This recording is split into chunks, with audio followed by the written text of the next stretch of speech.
నమస్కారం.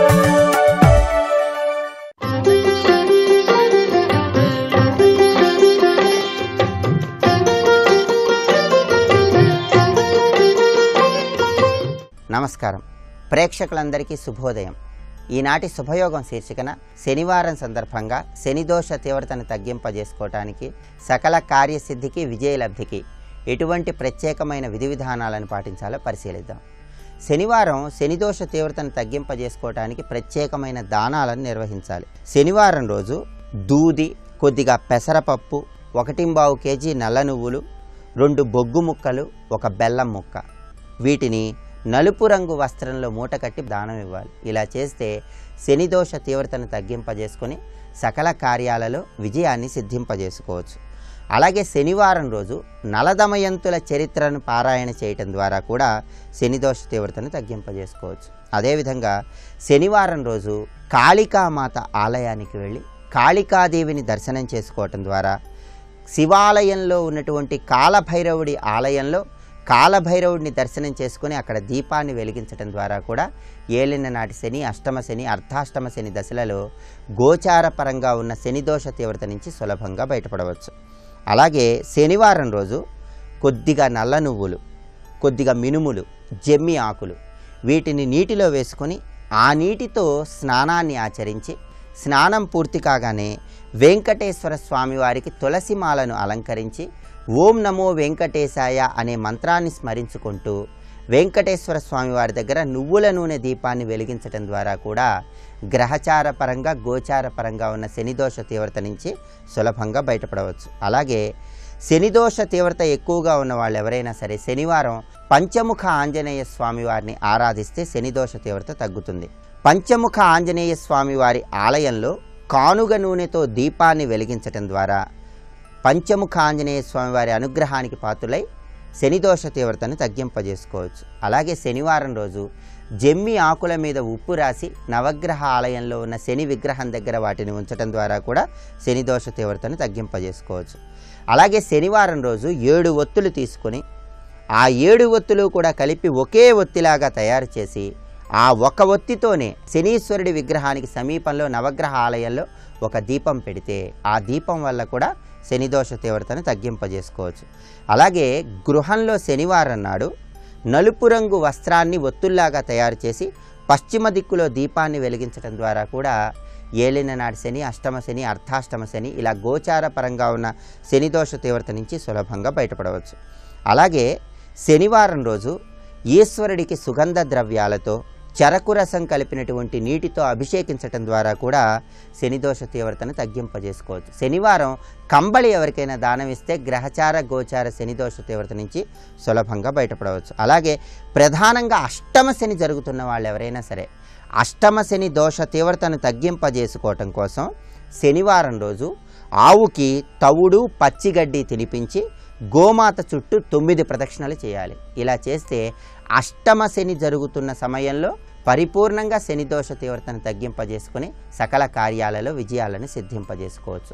ప్రత్యేకమైన విధి విధానాలను శనివారం నాడు పాటించడం ద్వారా శనిదోష తీవ్రతను తగ్గింపజేసుకుని సర్వ కార్యాలలో విజయాలను అందిపుచ్చుకోవచ్చు. రేపటి శుభయోగం శీర్షికన రంభావ్రతాన్ని ఏ విధంగా ఆచరించాలో, తద్వారా ఎలాంటి ప్రయోజనాలను సిద్ధింపజేసుకోవచ్చో పరిశీలిద్దాం. నమస్కారం.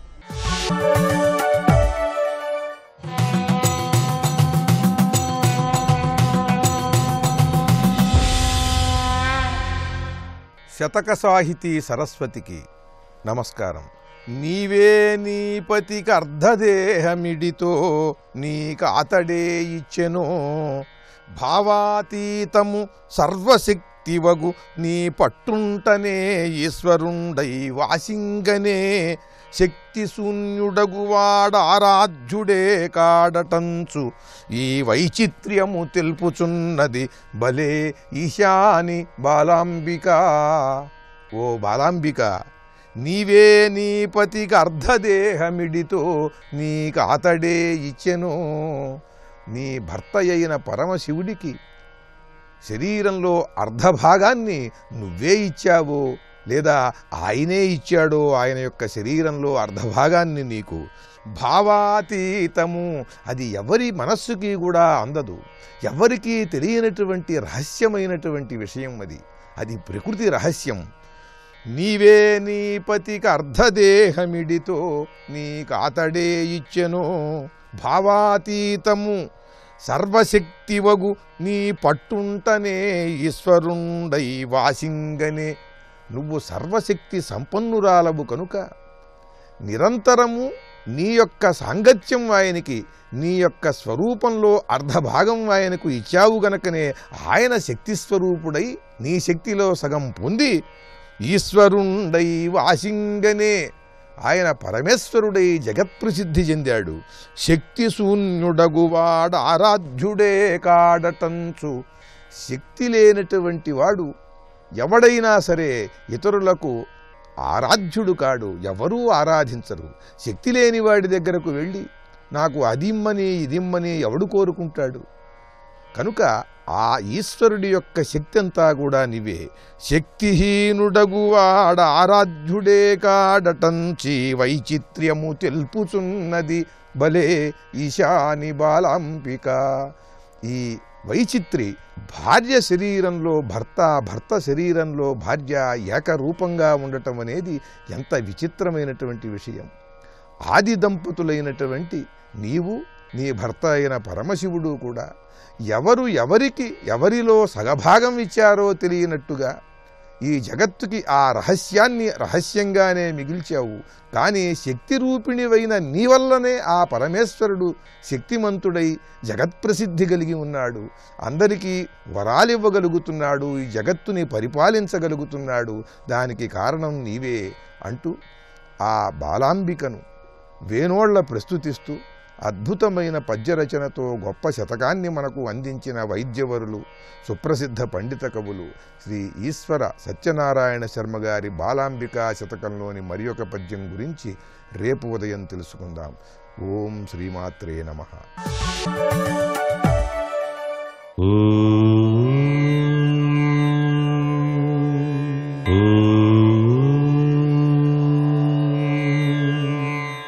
ఓం నమో నారాయణాయ. ఓం నమః శివాయ. శ్రీమాత్రే నమః. తిరుమల వెంకటేశ్వర శరణు శరణు అంటూ ఆ కలియుగవాసుడైనటువంటి వెంకటేశ్వర స్వామికి మనఃపూర్వకంగా భక్తి భావన స్ఫూర్తితో తులసిమాలను సమర్పించి ఏలకుల పొడి కలిపినటువంటి పాలు ఆ వెంకటేశ్వర స్వామి వారికి నైవేద్యంగా సమర్పించి ఆ నైవేద్యాన్ని పరమ పావనవంతమైందిగా భావన చేస్తూ స్వీకరించినట్లయితే మనిషిని పట్టి పీడిస్తున్నటువంటి వివిధ రకాలైన అనారోగ్య సమస్యలన్నీ కూడా పటాపంచలైపోతాయి. అంత అద్భుతవంతమైనటువంటి దివ్యతత్వం ఆ వెంకటేశ్వరుని లీలా వైభవంలో దాగినటువంటి పరమార్థం. నిత్య పూజలివిగో అంటూ స్వామికి వివిధ రకాలైనటువంటి పూజలు నిర్వహించేటువంటి సాంప్రదాయం ఉన్నప్పటికీ ఇక్కడ అనారోగ్య సమస్యలతో కొట్టుమిట్టాడేటువంటి వారు ఎవరైనా సరే మనఃపూర్వకంగా ఆ కలియుగ దైవమైనటువంటి వెంకటేశ్వర స్వామికి తులసిమాలను సమర్పించి ఈ విధంగా ఏలకుల పొడితో కూడినటువంటి పాలు నైవేద్యంగా సమర్పించి స్వామి అనుగ్రహించవలసింది అని స్వీకరించినట్లయితే వివిధ రకాలైన అనారోగ్య సమస్యలు పటాపంచలు చేస్తాడు ఆ కలియుగ దైవం. ఒక పిలుపులు పిలిచితి పలుకుతావట, గోవిందా గోవిందా అని అంటేనే చాలు, ఒక్క పిలుపుతోనే ఓ అంటూ మన యొక్క ఆర్తిని మన యొక్క కష్టాల్ని తొలగించి చక్కటి యోగవంతమైనటువంటి ప్రభావాన్ని మానవాళికి కలిగించే ప్రత్యక్ష సాక్షీభూత దైవం ఆ ఏడుకొండల స్వామిని శనివారం నాడు మనఃపూర్వకంగా ధ్యానం చేసి తరిద్దామా మరి. సర్వే జనా సుఖినో భవంతు.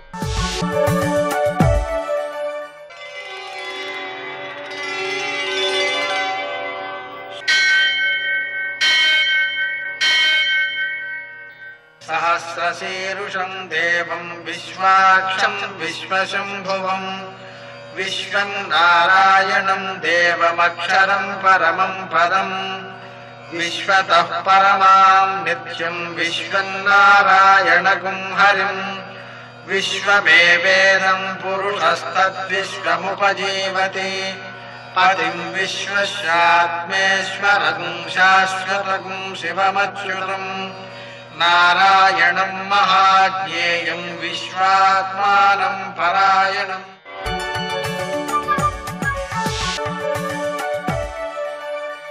सूर्यशौर्यमथेन्दुरिन्द्रपदवी सन्मङ्गलं मङ्गलम्। పద్మావతి ప్రణయలాలితముగ్ధదేహ శ్రీ వెంకటేశరుణమోచనమస్తు మహ్యం. నేటి కాలమాన విశేషాలను గమనిద్దాం. స్వస్తి శ్రీ చాంద్రమాన హేమరమనామ సంవత్సరం ఉత్తరాయణం గ్రీష్మ ఋతువు జ్యేష్ఠమాసం శుక్లపక్షం శనివారం. సూర్యోదయం 5:45 సూర్యాస్తమయం 6:41 తిథి విధియ సాయంకాలం 5:34 వరకు. నక్షత్రం మృగశిర సాయంకాలం 6:09 వరకు. వర్జం రాత్రి 1:39 నుంచి 3:05 వరకు. దుర్ముహూర్తం ఉదయం 5:45 నుంచి 7:28 వరకు. అమృతకాలం ఉదయం 10:26 నుంచి 11:50 వరకు. రాహుకాలం శనివారం కాబట్టి ఉదయం 9 నుంచి 10:30 వరకు. అష్టకవర్గ రీత్యా శుభప్రదమైన సమయం ఉదయం 8 గంటలకి. నేటి విశేషాలు: సోపపద పుణ్యకాలం, అలాగే బుద్ధ జయంతి, కల్కి జయంతి. అదేవిధంగా ద్విపుష్కర యోగం సూర్యోదయంతో ప్రారంభమై సాయంకాలం 5:34 వరకు ఉంది. ఈ సమయంలో ఆచరించేటువంటి పనులు పునరావృతం అవుతాయి కాబట్టి ఏవైతే పుణ్యకార్యాలు ధర్మకార్యాలు ఉంటాయో వాటిని మరల చేయవచ్చో వాటిని ఆచరించడానికి ఈ రోజును వినియోగించుకోవాలి. అదేవిధంగా శోభపద పుణ్యకాలం సందర్భంగా స్నానదాన జపాదికం, అలాగే పితృదేవతారాధన ఇవన్నీ కూడా ఉత్తమ ఫలితాలను అందజేస్తాయి. బుద్ధ జయంతి, కల్కి జయంతి అంటే కల్కి ఇంకా జననం కాలేదనే భావనతో కలియుగాంతంలో కల్కి ఈ రోజున జన్మిస్తాడు అనేటువంటి భావనతో ఏర్పరిచినటువంటిది ఈ కల్కి జయంతి.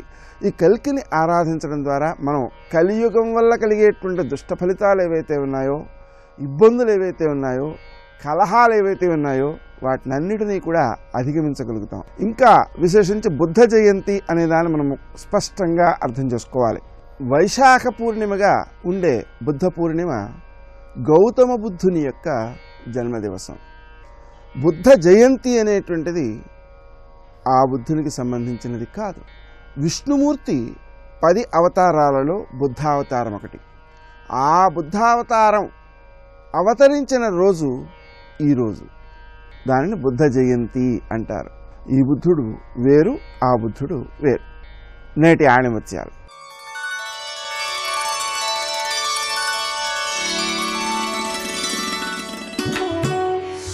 విజయాన్ని ధనంతో కొనలేం, నిరంతర కృషితో పొందగలం.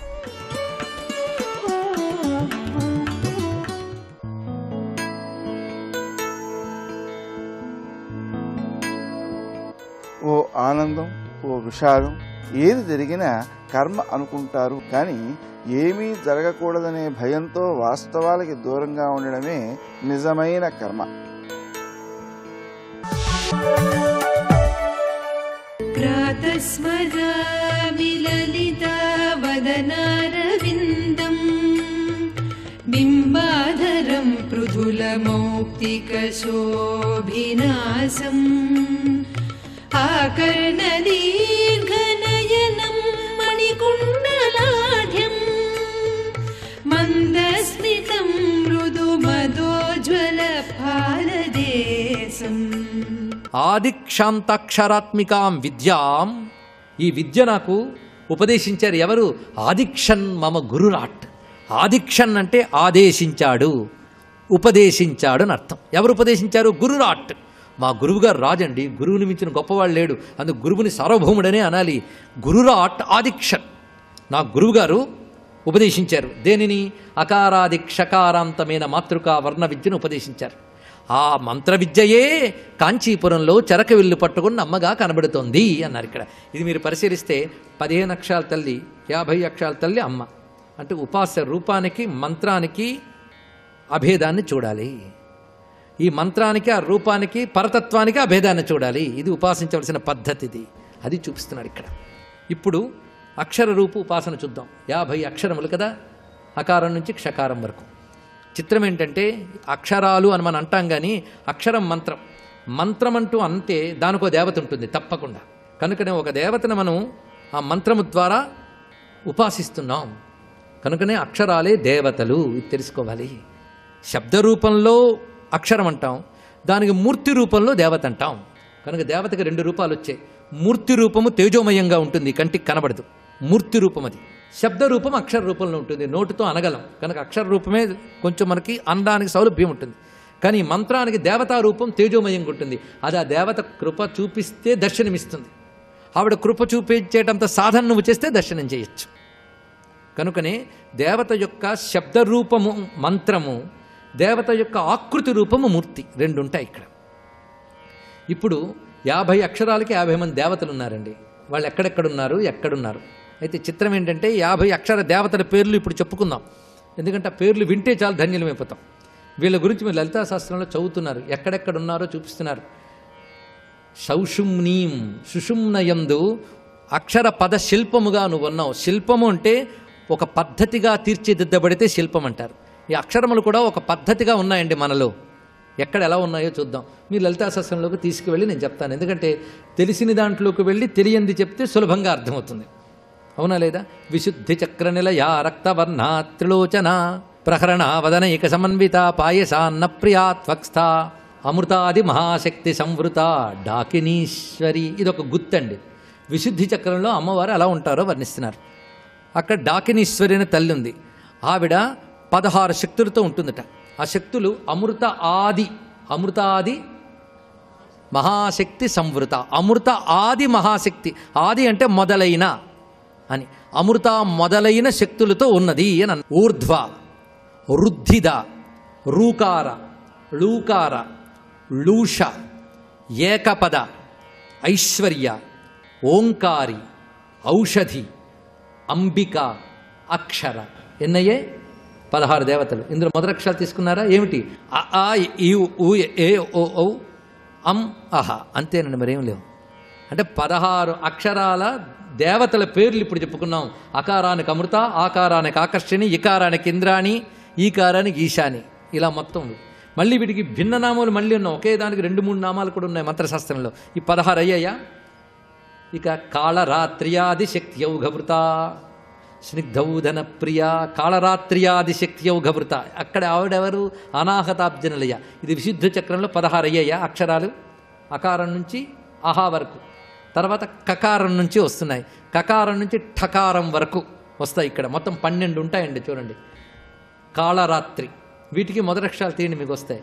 ఖాతీత, గాయత్రి, ఘంటాధారిణి, జామిని.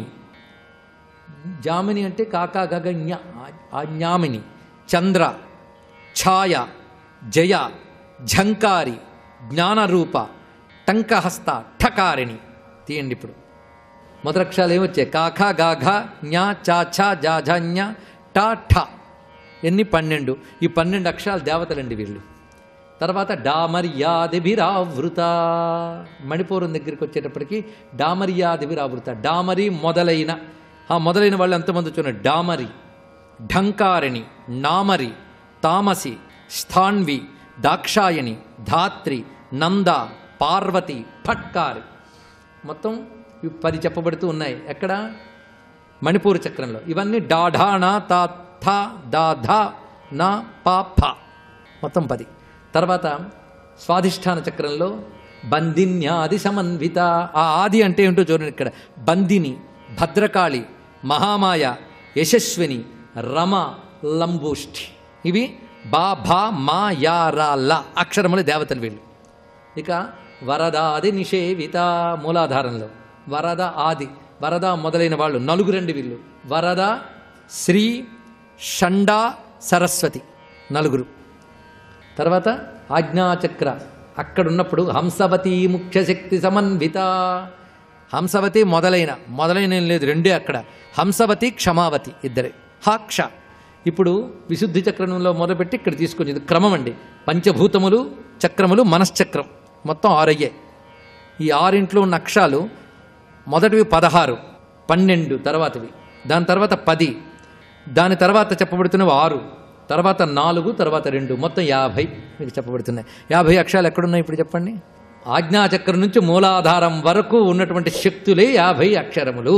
అంటే కుండలిని శక్తి, సుషుమ్న మార్గంలో ఉన్నటువంటి శక్తియే ఈ 50 అక్షరములు విచ్చుకుంటూ ఉన్నది. అన్ని అక్షరాలు కలిసి ఎక్కడుంటోంది? సహస్రాలలో. సర్వవర్ణోపశోభిత అక్కడ సహస్రారా. అది ఈ విద్య అండి. ఇది గురువు దగ్గర నేర్చుకుని ఒక్కొక్క చక్రంలో ఏ అక్షరములు ఏ దేవతల రూపంలో ఉన్నాయని తెలుసుకుంటూ మూలాధారంలో వరద, శ్రీ, షండ, సరస్వతి అనే వా శా షా స అనే శక్తులు ఈ 4 పద్మములు రేఖల యందు ఉన్నట్టుగా మూలాధార పద్మాన్ని ధ్యానించారు.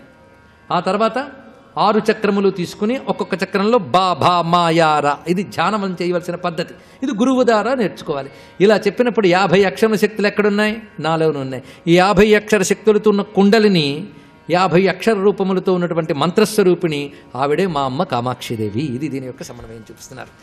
ఈ విద్య ఎన్నో జన్మలు సుకృతం చేసుకుంటే గురువు ద్వారా లభించి అక్షరములు అమ్మ రూపముగా ధ్యానించగలుగుతున్నానే అని ఆనందిస్తూ అంటున్నారు. ఆదిక్షన్మమ గురురాటా దీక్షాంతక్షరాత్మికాం విద్యాం స్వాధిష్ఠచాపదండాం నేదిష్టామేవ కమపీఠగతాం. ఇందులో మరొక కందం పరిశీలించండి. అక్షరాలన్నీ నామమండి. అక్షరములు అమ్మవారి రూపములు. అక్షరములు అమ్మ రూపంగా తెలుసుకుని ఒక్కొక్క అక్షరానికి అమ్మ మంత్రాన్ని సంపుటీకృతం చేస్తూ పద్ధతి ఒకటి ఉంది. ఆ పద్ధతి సభల్లో చెప్పేది కాదు, గురువు ద్వారా తెలుసుకోవాలి. అలాగానే అక్షరములకు అమ్మ మంత్రాన్ని అనుసంధానం చేస్తే దానిని నామపారాయణం అని అంటారు. అది నామపారాయణం. అది నంది విద్య. అది నందీశ్వరుడు ఆ విద్య ఉపాసించి అమ్మవారి యొక్క అనుగ్రహాన్ని పొందాడు. నంది విద్య. అదే నామపారాయణ ప్రీత నంది విద్యా నటేశ్వరి. ఇది దాని యొక్క భావం అండి. ఇక్కడ అంత రమ్యమైనది ఉన్నది. అంటే అమ్మవారి ఉపాసన ఎన్ని పద్ధతులతో ఉన్నది. కుండలిని ఉపాసన, అక్షర ఉపాసన. అయితే చిత్రం ఏంటంటే ఇన్ని చెప్తూ అన్నీ నువ్వేనమ్మా అని కామాక్షి దగ్గర ఏకత్వం భజింపజేస్తున్నాడు. అది మనం తెలుసుకోవాల్సిన మరొక అద్భుతమైన విషయం. కనుకనే 50 అక్షరాల రూపంతో అమ్మవారు ఉన్నారు. ఇక్కడ 50 అక్షరాల వరకు నామం చెప్పబడింది కదా. స్వాదిష్ట చాపదండం అంటే రూపం చెప్పారు. ఇక్కడ ఈ నామరూపములుగా ఉపాసనకు అందేటటువంటి ఆ తల్లి కామాక్షి అని దీని యొక్క ప్రతిపాదన మొత్తం పూర్తి జరిగింది. అయితే చిత్రం ఏంటంటే మన గుజరాత్లో అంబాజీ అనే క్షేత్రం ఉన్నది, అమ్మవారి క్షేత్రం. అంబాజీ క్షేత్రంలో సిద్ధపీఠం అది. అంటే మన అష్టాదశ శక్తి పీఠాలు చెప్పకపోయినా పంచాశత్ పీఠాలు ఒకటిగా చెప్తారు. మహాశక్తివంతమైన పీఠం అది. అక్కడికి ఒకసారి వెళ్ళి తిరిగి వస్తూ ఉంటే ఒక దక్షిణాది కట్టడం కనబడింది ఆ సమీపంలో. అంటే మన దక్షిణం వైపు గోపురాలు ఎలా ఉంటాయి అలా గోపురం. ఇదేమిటో చాలా చిత్రంగా ఉందని జీవుణ్ణి లాగింది ఆ చోటు. అక్కడికి వెళితే ఆశ్చర్యపోయాం. మధ్యలో కామాక్షిదేవి ఉందండి. అద్భుతమైన కామాక్షి, కాంచీపుర కామాక్షి దేవే. ఆ చుట్టూ ఉపాలయాలు ఉన్నాయి, 50 ఉపాలయాలు. ఆ 50 ఉపాలయాల్లో అమ్మవార్లు 50 మంది అమ్మవార్లు ఉన్నారు. అంటే చుట్టూ 50 మంది అమ్మవార్లు, మధ్యలో కామాక్షిదేవి. ఒక్కొక్క రూపాన్ని చూస్తుంటే ఈ చెప్పిన 50 అక్షరముల రూపములు అక్కడ ఉన్నాయి. అక్కడ ఆ క్షేత్రం ఉంది. అక్కడ ఏమిటి క్షేత్రం? ఇదేమిటి అంటే ఒకప్పుడు కంచి మహాస్వామి చంద్రశేఖరేంద్ర సరస్వతి స్వామి వారు ఆ చోటుకి వెళ్ళినప్పుడు ధ్యానంలో అమ్మవారు అక్కడ ఆ విధంగా దర్శనం ఇవ్వగా ఇలాంటి ఆలయం నిర్మించాలే నేను రూపకల్పన చేశారు ఆయన. ఆ రూపకల్పనను అనుసరించి తర్వాత శ్రీ శ్రీ శ్రీ జయేంద్ర సరస్వతి స్వామి వారు ఆ భవ్యాలయాన్ని ప్రతిష్ఠ చేయడం జరిగినది. అంటే మొత్తం మాతృకావర్ణ దేవతలు అక్కడ ఉన్నారు. స్వస్తి. అదివో అల్లదివో శ్రీహరివాసము 10,000 శేషుల పడగలమయము. అదివో అల్లదివో శ్రీహరివాసము. మీకు గుండెలలో భక్తి ఉండాలి, కానీ మీరు కొండ మీదకి వెళ్ళిన దాదిగా ఆయన 1000 కళ్ళతో చూస్తూనే ఉంటాడు. కొండ మీదకి వెళ్ళి కాదు. నేను ఇవాళ చెప్తున్న మాటల్ని మీరు బాగా జ్ఞాపకం పెట్టుకోండి. మీరు ఈ బ్రహ్మాండంలో ఎక్కడ కూర్చుని వెంకటేశ్వర స్వామి వారిని స్మరించి మనసులో కోరిక కోరుకోండి, మీ కోరిక తీరుతుంది. ఆయన వింటాడు. అలాగే వైముఖ్యం కూడా. వెంకటేశ్వరానుగ్రహం అంటే ఎంత గొప్పగా ఉంటుందో, అంతటి మహానుభావుడు వెంకటేశ్వరుడు అంటే. పిలిస్తే పలికే దైవం. అందుకే ఇప్పటికీ ఆయన మీద అన్నమాచార్య స్వామి వారి కీర్తనలో ఒక మాట అంటారు, తోమని పళ్ళాల వాడే వెంకటేశుడే అని.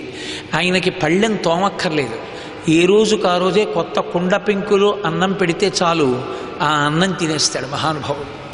అంతటి భక్తికి వశమైపోయేటటువంటి స్వరూపం ఉన్నవాడు, త్రికరణములను ఏకీకృతము చేయగలిగినటువంటి స్వరూపం ఉన్నవాడు.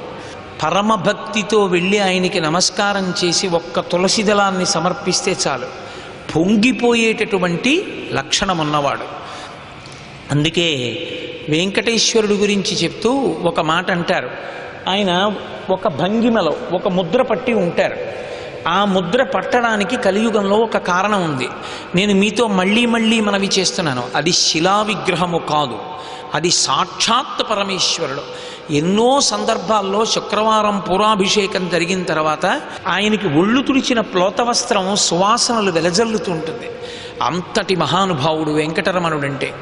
అందుకే ఆయన పట్టినటువంటి ముద్ర గురించి ఒక మాట చెప్తారు, పద్మాసనస్థయౌ పద్మావతీదేవి నిజవక్షమందున నిలుపుకొనుచు జనులకు తన చరణములే గతి అని దక్షిణకరము పాదములు చూప తన చరణములు నమ్మిన వారలకు ఈ భవాంబోధి కటిదగ్నమగొనటంచు వామహస్తంబు కటిభాగమున నుంచుకొని చూపరులకు సంకేతించుచుండ అల పరమ పావన శేష పర్వతము మీద అలరు ఆనంద నిలయమందనును నిలిచి భక్తవరదుండు వెంకటేశ్వరుడు దివ్యమంగళ విగ్రహుండవ్యయుండు భక్తవరదుండు వెంకటేశ్వరుడు వేట్కా అంటారు. పద్మాసనస్థయౌ పద్మావతీదేవి నిజవక్షమందున నిలుపుకొనుచు, పద్మావతీదేవిని తన వక్షస్థలంలో పెట్టుకొని ఆయన కుడి చెయ్యి ఇలా చూపిస్తూ ఉంటాడు. ఆ ఒక్క చేతిని చూసి పొంగిపోయాడు అన్నమయ్య. ఆ చెయ్యి ఇలా చూపిస్తూ ఉంటాడు. నా పాదములు నమ్మండి అని చెప్తాడు, నా పాదములను సేవించండి అంటాడు. ఇక్కడ నేను మీతో ఒక్క విషయాన్ని లఘువుగా ప్రస్తావించి వదిలిపెట్టేస్తాను. వెంకటేశ్వర స్వామి వారి పాదములు చూడండి అన్నది ముద్ర కదా, ఇలా చూపిస్తారు. కానీ నిజానికి మీకు అసలు పాదాలు కనపడతాయా ఆయన ఎప్పుడైనా వెంకటాచలంలో? ఎప్పుడూ కనపడవు. ఎందుచేత అంటే తులసితోటి మూసేస్తారు. ఒక్క శుక్రవారం నాడు జరిగేటటువంటి పూరాభిషేకానంతరము మాత్రమే కొద్దిసేపు నిజపాద దర్శనం ఉంటుంది. ఆ నిజపాద దర్శనమునందు మాత్రమే ఆయన పాదములు చూడగలరు. అసలు వెంకటేశ్వర స్వామి వారు ఇలా చూపించి నా పాదములు చూడండి అనడంలో ఉన్న రహస్యం ఏమిటి అంటే, ఆయన పాదములను చూడగలిగిన వాడు ఎవరో తెలుసా? ఎవరు వెంకటేశ్వరుణ్ణి ధ్యానంలో పట్టుకోగలరో వాళ్ళకే ఆయన పాదదర్శనం అవుతుంది. ఇది పరమసత్యం. అందుకే అన్నమాచార్యుల వారు ఒక మాట అంటారు, పరమయోగీంద్రులకు భావగోచరమైన సరిలేని పాదాల జంట కంటి అంటారు. పరమయోగీంద్రులకు, యోగము అంటేనే అనేన యుజ్యతే ఇతి యోగ, ఇంద్రియ వృత్తులను అరికట్టి అంతర్ముఖుడై పరమేశ్వర పాదములు పట్టగలిగిన వాడికి మాత్రమే ఆ పాదములు కనపడతాయి. ఆ పాదములను పద్మముల వంటి చేతులు కలిగినటువంటి పద్మావతీదేవి ఆయన యొక్క పాదపద్మములను నిరంతరము ఒత్తుతుంటే ఆయన నాభికమలంలోంచి పుట్టినటువంటి పద్మసంభవుడైనటువంటి పద్మముఖుడైన అబ్జగర్భుడు బ్రహ్మగారు ఎప్పుడూ చూస్తూ, నేను 4 ముఖాలతో చూడ్డం కాదు, నేనే లోకంలో కొన్ని కోట్ల మందిగా సృష్టింపబడి కోట్ల మందిని ఇంటూ 2 కళ్ళులతో చూస్తానని ఇంత సృష్టి చేసేట. ఆ పాదములు అంత వైభవోపేతములు. నిజానికి ధ్యానమునందు వెంకటేశ్వర పాద దర్శనమో అన్న మాటకు అర్థం ఏమిటో తెలుసా? మీకు ధ్యానంలో భగవంతుని యొక్క పాదము యొక్క అడుగు భాగం కనపడాలి. ఇలా చూస్తే నేను నిలబడ్డాను అనుకోండి, నా పాదం యొక్క ఉపరితలం కనపడుతుంది. నా పాదం యొక్క అడుగు భాగం మీకు ఎప్పుడు కనపడుతుంది? ఒక్క కారణానికే కనపడుతుంది, నేను అనుగ్రహించాలి మిమ్మల్ని. అందుకే గురువుగారు చాలా ప్రీతి చెందితే శిష్యుడికి ఇచ్చేటటువంటి అద్భుతమైన బహుమానం ఏమిటో తెలుసా? 2 పాదములు పైకెత్తి నీకు ఎంతసేపు ఉంచుకోవాలనుకుంటున్నావో అంతసేపు నా పాదములు నీ శిరస్సునందు ఉంచుకో అని చెప్తారు. అదే అన్నిటిలోకి పెద్ద బహుమానం. దక్షిణామూర్తి స్తోత్ర వ్యాఖ్యానం చేసి పట్టుకొస్తే ఒక పండితుడు పరమాచార్య స్వామి వారు వెంటనే పాదుకలు విప్పి తన 2 పాదములు ఆయన తల మీద పెట్టారు. నీ ఇష్టం వచ్చినంతసేపు ఉంచుకొని. గృహీత్వా హస్తాభ్యాం శిరసి నయనే మస్తకవహన్ అంటారు శంకరాచార్యులు వారు శివానంద లహరి చేస్తూ. మీరు వెంకటేశ్వరుడి దగ్గర కూర్చుని, ఆయన కూర్చుని, మీరు అరిచేతులు పెడితే ఆయన తన పాదములు 2 ఎత్తి మీ అరిచేతుల్లో పెడితే మీరు వంగి శిరసినయని మీ కన్నులు 2టికి ఆ పాదాలు అద్దుకుని ఆ చల్లటి పాదములు గుండెల మీద పెట్టుకుని మీరు వంగి ఆ పాదములు పైకెత్తి మీ తల మీద పాదములు పెట్టుకోవాలి. ఆ తల మీద పాదములు పెట్టుకోగలిగాడు అని గుర్తు ఏమిటంటే ఆ పాదములను పైకెత్తి తల మీద పెట్టుకునేటప్పుడు ఇలా చూస్తాడు. అలా చూసినప్పుడు ఆయన పాదముల యందు కొన్ని రేఖలు కనపడతాయి. రేఖామయధ్వజుధా కలశాత పత్ర వజ్రాంకుశాంబరుహ కల్పక శంఖ చక్రై భవ్యైరలంకృతతలౌ పరతత్వ చిహ్నై శ్రీవేంకటేశ చరణౌ శరణం ప్రపద్యే. ఆ పాదముల యందు గద, అమృతభాండము, నాగలి, అంకుశము, సుదర్శనము ఇటువంటి దివ్యమైనటువంటి చిహ్నములు ఉంటాయి. ఆ దివ్య చిహ్నములతో కూడినటువంటి పాదముల యొక్క అడుగు భాగాన్ని ఎవడు చూస్తాడో, ఎవడు తల మీద పెట్టుకుంటాడో వాడు మహాధన్యుడు. అది ఒక్క ధ్యానమునందు మాత్రమే గోచరం. మీరు ఎప్పుడైనా వెంకటేశ్వర స్వామి వారు వీరాసనంలో ఉండగా చూశారా? వీరాసనం అంటే ఎడంకాలు కింద పెట్టి కుడికాలు పైకెత్తి ఎడమ తొడ మీద వేసుకుని కూర్చుంటే ఈ కాలు కొద్దిగా ఇలా పైకెత్తి ఉంటే ఈ కాలు యొక్క అడుగు భాగము కనపడుతుంది. ఈ ఎడంకాలు కుడి తొడ మీద వేయడం వల్ల ఎడంకాలు అరికాలంతా కనపడుతుంది. అలా కూర్చున్న వెంకటేశ్వరుణ్ణి మీరు ఎప్పుడైనా ఎక్కడైనా చూశారా? తిరుమలలోనే అవుతుంది ఆ దర్శనం. అది అసలు పాదదర్శనం అంటే. మీరు ఈ మాట వెళ్ళినప్పుడు బాగా జాగ్రత్తగా చూడండి. ఒక్క తిరుమలలోనే మీరు చూస్తారు. ఎక్కడ కనపడతాడో తెలుసా? అలాగా మీరు వెంకటేశ్వర స్వామిని లోపల దర్శనం చేసుకుని బయటికి వచ్చేసి ఆ రంగదాసు తవ్వినటువంటి బావి దగ్గర నిలబడి, బావికి 2-3 అడుగుల దూరంలో నిలబడి ఆనందనిలయ విమానం మీదకి చూస్తే ఆనందనిలయ విమానం మీద ఒక సింహం ఉంటుంది. ఆ సింహం ఇలా తోక పైకెత్తి ఉండి సింహం కనపడుతుంది మీకు. ఇక్కడ ఉన్నటువంటి సింహం ఇటువైపు మూలకి ఉన్నటువంటి వెంకటరమణుడు ఆనంద నిలయంలో అక్కడి నుంచి చూస్తే మాత్రమే కనపడతాడు. వీరాసనం వేసుకుని కూర్చుని ఉంటాడు. మీరక్కడి నుంచి చూస్తే సింహం మీదకి వచ్చేస్తుంది మూర్తి సింహం మీదకి వచ్చి ఆయన సింహవాహనం మీద కూర్చుని ఈ కాలెత్తి ఈ తొడ మీద వేసుకుని మీకు కనపడతాడు. అదిగో ఆ మూర్తిని మీరు బాగా పట్టుకుని ధ్యానం చేయగలిగితే ఆ మూర్తి దక్షిణామూర్తి స్వరూపానికి చాలా దగ్గరగా ఉంటుంది. అక్కడ మీకు అసలు వెంకటేశ్వర వైభవం అందడం ప్రారంభమవుతుంది. ఈ మాట వెంకటాచలం వెడితే తప్పకుండా మీరు అటువంటి దర్శనాన్ని కోల్పోకుండా చేసే ప్రయత్నం చేయండి. సర్వం శ్రీ ఉమామహేశ్వర పరబ్రహ్మార్పణమస్తు. స్వస్తి.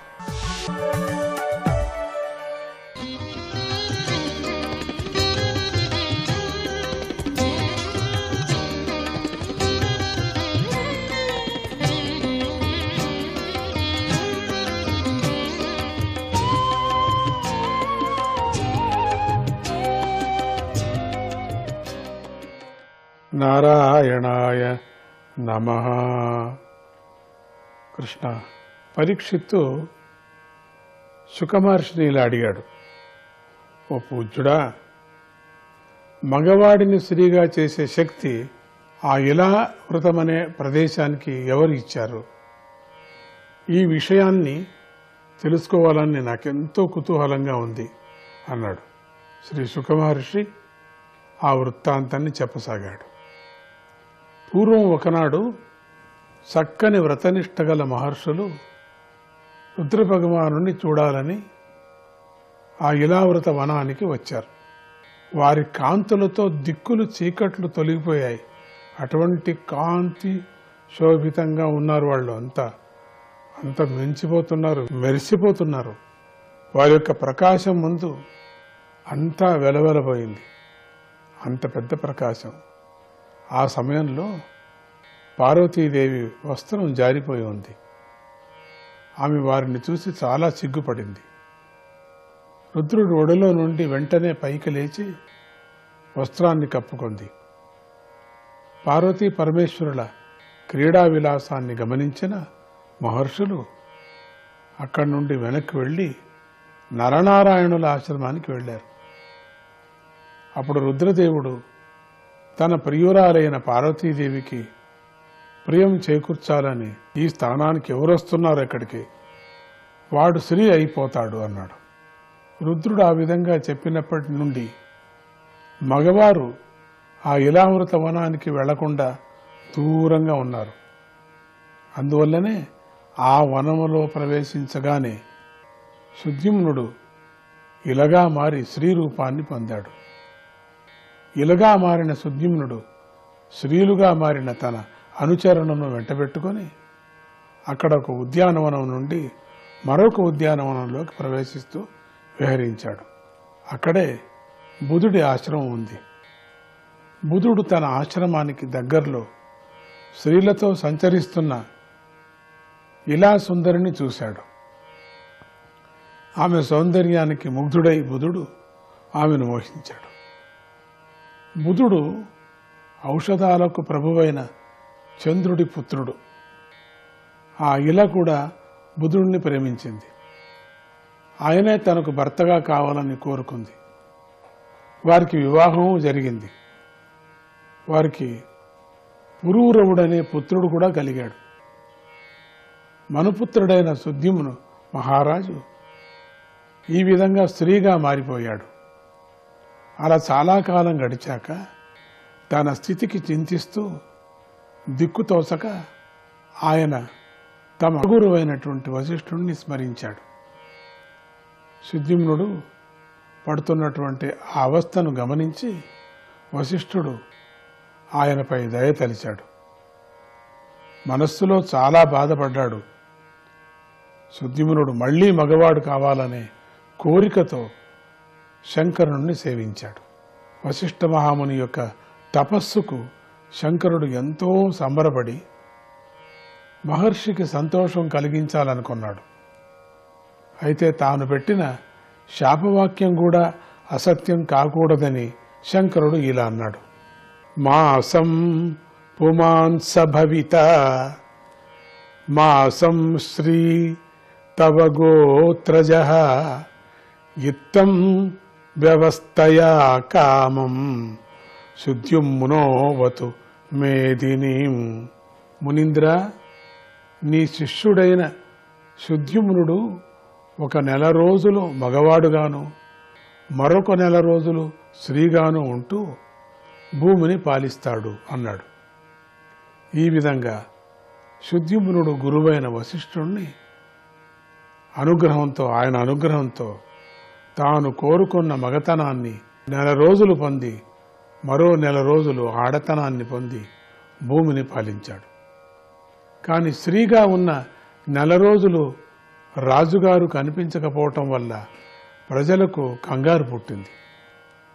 వారికి ఈ పద్ధతి అంతగా నచ్చలేదు. ఆ సుద్యుమ్నుడికి ఉత్కలుడు, గయుడు, విమలుడు అనే 3 కుమారులు కలిగారు. ఆ ధర్మాత్ములు దక్షిణ దేశానికి రాజులయ్యారు.